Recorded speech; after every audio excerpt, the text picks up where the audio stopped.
I would say that knowledge is power, and what you need to do is develop as much knowledge as you can so that you can collect with conviction about your acquisitions. On Saturday mornings, the oldest art dealer in the United States was a fellow named Robert Vose.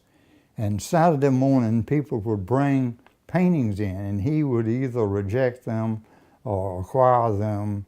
And I befriended Mr. Vose, and he acted as my mentor. And this painting came in, and it wasn't exactly for him. And so after the person left, I asked Mr. Vose, could I acquire that piece? And he said I could. And so that's how I got my first piece of art.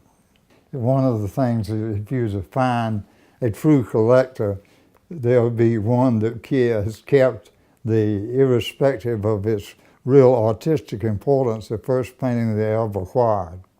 I grew up in a household of 5 adults, and 3 of them were women.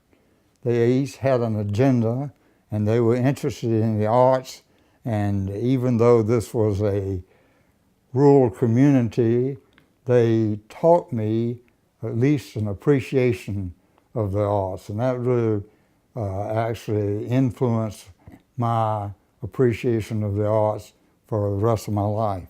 Probably the most important professional thing that happened to me in my life was getting accepted into the Harvard program, and so being in Boston and being exposed to the Boston Museum of Fine Arts School of Art. And that got me intellectually interested in art in a specific area within art that I collected in a particular manner for them. Southern art is different in that it depicts fauna and flora of the South. It depicts the legends and activities of Southern people. And I wrote a book on a North Carolina artist named Eugene Heelan Thomason, and I called him the Ashcan artist of Appalachia. He painted the Appalachian people, showing their various tribulations and their characteristics, and so Thomason is really my favorite artist. Yeah, no, I think I did.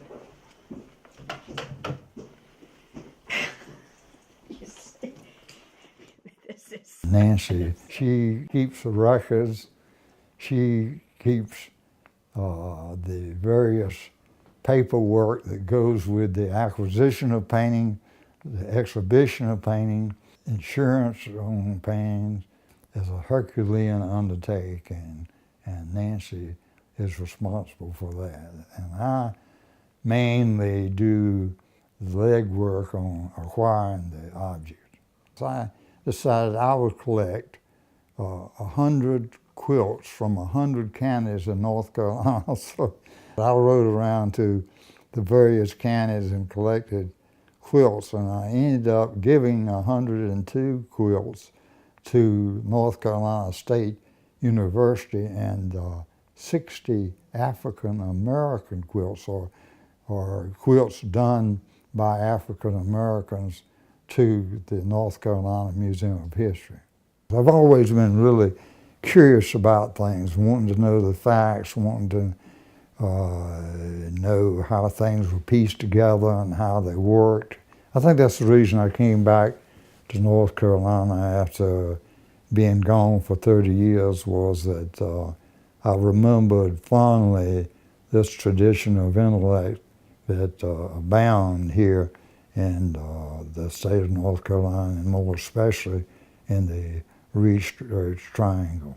At first, enjoyed the intellectual part of reading about the art, studying the art, and then collecting it, and finding pleasure in the acquisition process. But then later on, I found out that sharing the art really was a greater pleasure, and I would say that in the last part of my experience, it has been the sharing of the art with people that I find the most rewarding.